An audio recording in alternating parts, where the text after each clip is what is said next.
এই এই কোয়ালিটিগুলা কি? মাঝামাঝি বয়সে, কোন রঙের?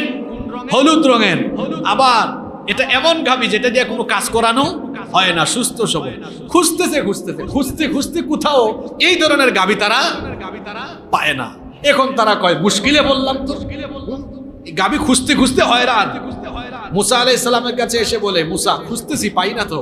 তখন তারা বলল, না তোমরা যেরকম চাইছো আল্লাহ তো ওইরকমই দিচ্ছেন, ওইটাই লাগবে, ওইটাই খুঁজে বাইর করো। খুঁজতে অবশেষে এক এলাকায় গিয়ে ঠিক এই কোয়ালিটির একটা গাভী তারা পেয়েছে। আর আশ্চর্যজনক ভাবে ওই গাভীর মালিকও এই খবর জানছে যে এরা এই ধরনেরই একটা গাভী খুঁজতেছে। সুযোগ বুঝে সেও ব্যবসা করে দিয়েছে। যখন এরা বলল, তোমার এই গাভীটা খুব পছন্দ হয়েছে আমাদের, আমরা এই কোয়ালিটির গাভী চাচ্ছি, বলো কত দিতে হবে? কয় কত মানে? দিতে পারবেন? কয় বলো না, অবশ্যই দিব।